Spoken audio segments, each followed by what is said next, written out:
Welcome to Shadow of Truth, and today is Monday, June the 6th, 2016, and your hosts are Dave Kranzler from InvestmentResearchDynamics.com and Rory Hall from thedailycoin.org, and this is just a quick market update.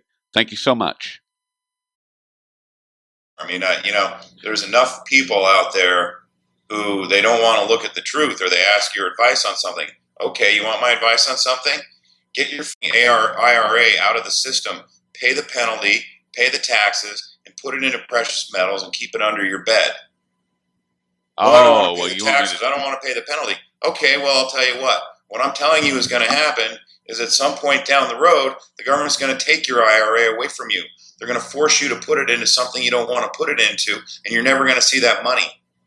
Or they're going to raise taxes on it, and whatever gains that you thought that you were going to make are going to evaporate. They're not going to ever materialize. I took my 401k out of the system 9 years ago, recovered all the penalties, all the taxes, and it's been out of the system ever since.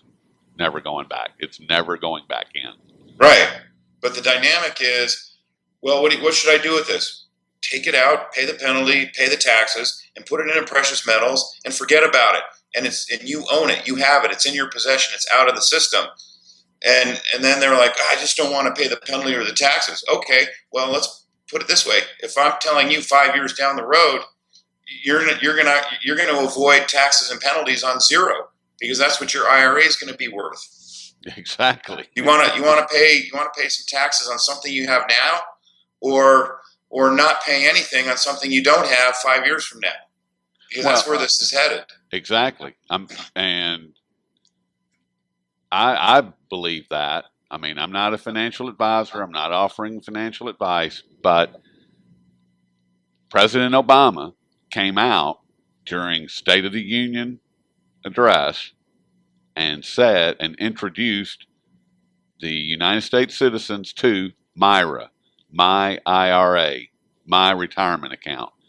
And that's the first step to confiscate. In my opinion, they're going to confiscate the 401ks, the IRAs, the pension funds, the private pension funds, the state-run pension funds. Everything is going to go into a MIRA account.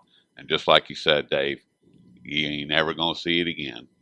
Well, right. And I said 12 years ago, I said they're going to hold this system up with printed money until they've confiscated every last penny of middle-class wealth. And they're going to work on housing, and as soon as that's destroyed, they're going to go to work on the retirement assets. Well, they've been working on the retirement assets the whole time. I mean, most pension funds now are 50 to 60% underfunded at least. Now, that's the device that they're using to extract retirement wealth from people. Because when the market does go down, all of a sudden these pension funds are 100% underfunded. Guess what? You don't get your pension payment. There you go. And the IRAs, what they're going to do is it's part of this totalitarian creep that we've got going on with the government that no one seems to notice or no one wants to look at. They don't want to look at the truth. And so what's going to happen is, for the retirement assets that are left, they're going to force you to put it into something and they've already had these discussions in Congress. They had a symposium on it back in 2008, right around the time Obama was being elected. And so because what they wanted to do is reduce the risk in IRAs and 401ks. So what they were talking about doing was moving everything into a big fund that is backed by treasuries, and it's basically, and they would give you an annuitized payment based on the amount that your IRA is worth, your 401k is worth, that gets moved into this fund, and then they will give you a guaranteed payment down the road based on the interest that treasury bonds put off. Well, the only way they're going to be able to pay that is to keep printing treasury bonds. It's basically the same thing as printing money. And by the time you may have what you're calling a retirement account, and you may be getting a retirement payment, but it's going to be in such devalued dollars that it's not going to matter. There you have it. So it's basically you're going to be getting zero because your payments not going to be able to. You're not going to be able to buy anything with the payment that you're getting because they've printed up so many of these treasury certificates to pay you with, or printed up dollars outright, which is where this is headed. Or the negative interest rate policy kicks in, and all of a sudden your $100,000 IRA account just dropped to, $95,000 this year. Oh, and it's going to drop down to $87,000 next year. So, then what? Well, if we here's the thing, and a colleague of mine pointed this out. We're not going to get negative interest rates in this country because then no one would want to own dollars, and you would undermine the reserve status of the dollar. You might get zero interest rates. But they're not going to take them negative until and if the dollar is removed as the reserve currency, and then we'd probably go negative. But by then, when that happens, dollar gets removed as a reserve currency, and this country's a banana republic. It already is, 3/4 of the way to a banana republic. Some could argue that it is currently, and only getting worse. Well, that's right. I mean, all you got to do is Google Paul Craig Roberts and Banana Republic, and he's written commentaries about it, pointing out how this country is basically a banana republic, and it is. I mean, it's a debt-addled country with a semi-totalitarian government that essentially is on the verge of enforcing the law with military force or police force. And that's the definition of banana republic. There you have it. So as far as what people can do, I mean, like I was explaining to you before the show, Dave, there's a gentleman who made a comment about how to invest in silver and what's the best way to buy and sell and where to sell and how to store it. I mean, I know it should be fairly common knowledge, but this person's asking for a reason. I presume that he is either a little bit, I'm not sure. I just know that somebody's asking this question, and I wanted to ask it of you. Sure, and I'll give my answer, and it's not going to change because what happens is I give my answer to people. Well, but I want to be in my IRA, and I want to, what ETF should I invest in? Well, you're already two strikes against you. Your IRA is in a custodial account, and those are going to eventually blow up. Your custodian is going to blow up, and you're not going to have access to your IRA. It's the same thing as a bank going under. You're not going to have access to your money when the bank goes under, unless the government decides to pay it out to you. And then the second thing is you're investing in silver using a paper asset that also is held by a custodian. So now you got you got exposure to two custodians and maybe three, because the custodian that issues the ETF may have silver, but it's being held in a depository by another custodian. So now all of a sudden, three strikes and you're out because you got three different custodians that you've got risk to. It's not your money.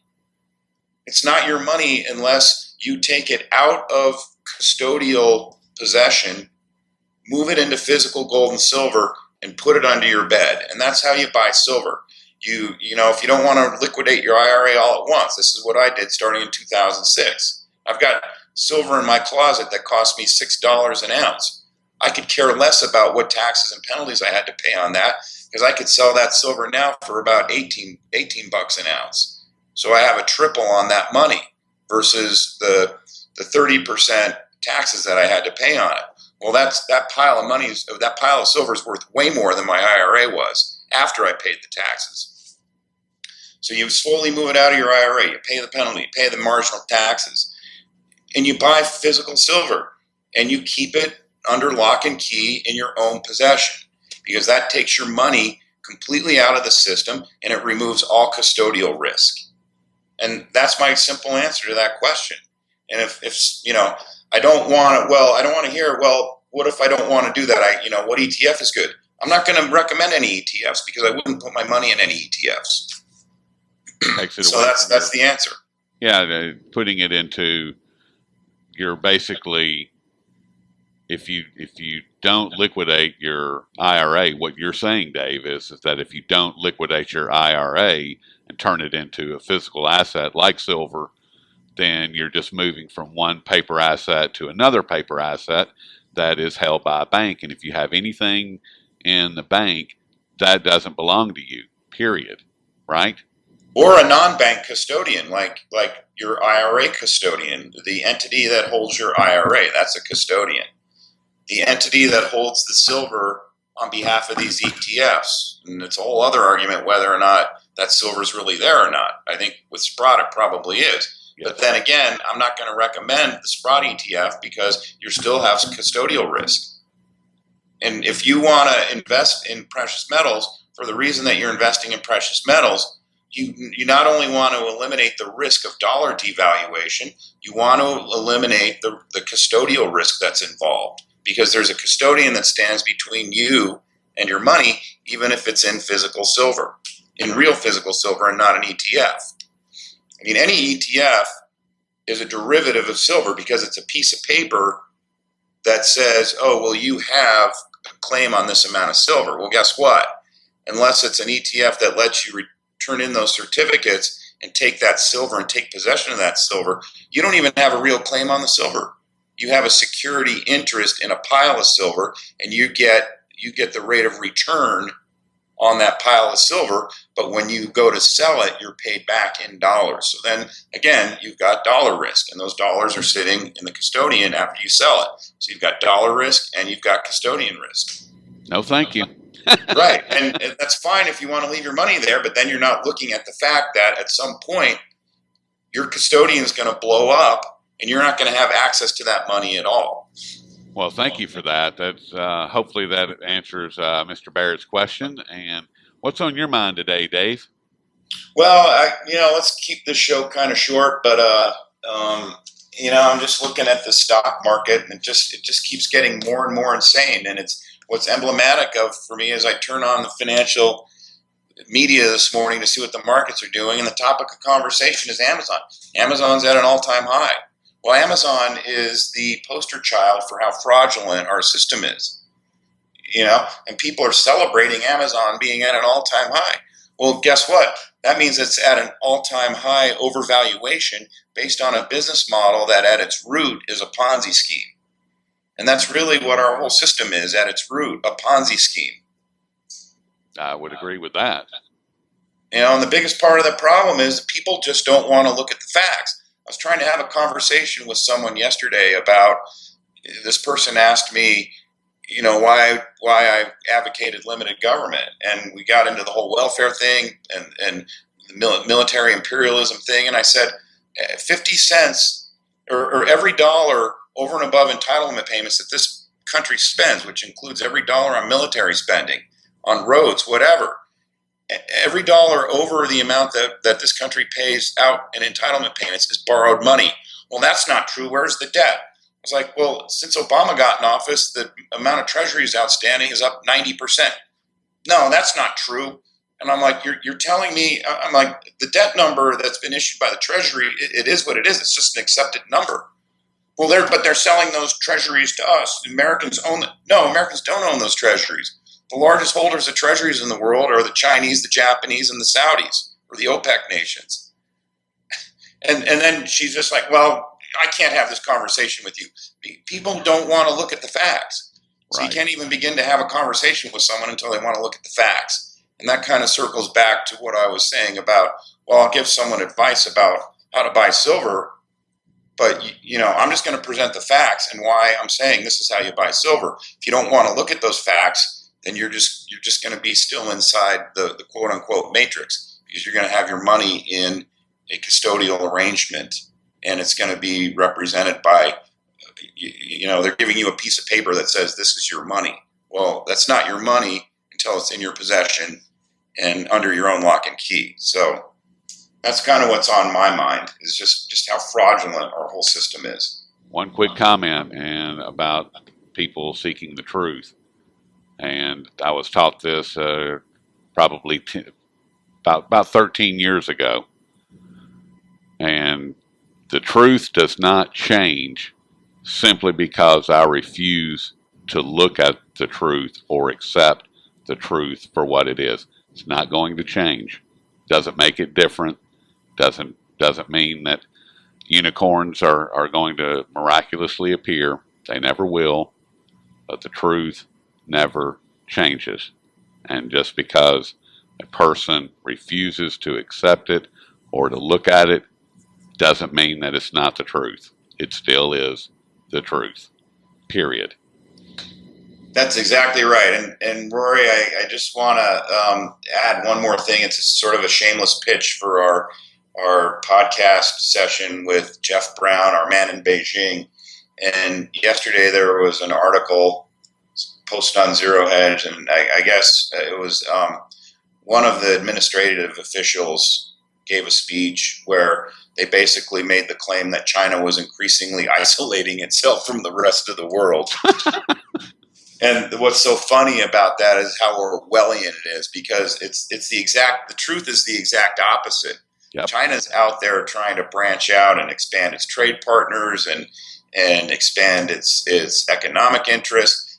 It has one military base outside of China, and I looked it up. It's in a little country called Djibouti that's in Africa, and it's situated next to one of the key shipping lanes in the Middle East. So you can kind of understand why they have a military base there. The United States has military bases in 188 countries around the world exercising military imperialism. So the truth is that it's really the U.S. that's isolating itself from the world, because the rest of the world is beginning to really hate the U.S. And even some of the European countries are beginning to hate the U.S. So I just wanted to, that's part of what we're going to be talking about with Jeff on Wednesdays. So yes, just wanted to bring that up because it's another thing that's been a piece of gravel in my shoe that's been bugging me all weekend. Oh, well, let's get that piece of gravel out, and we'll start the dislodging process on Wednesday with Jeff. That sounds good to me. All right. Well, you have a good afternoon, Dave, and we'll pick it up on Wednesday with Mr. Jeff Brown, and look forward to talking to you again. Likewise, Rory. All right.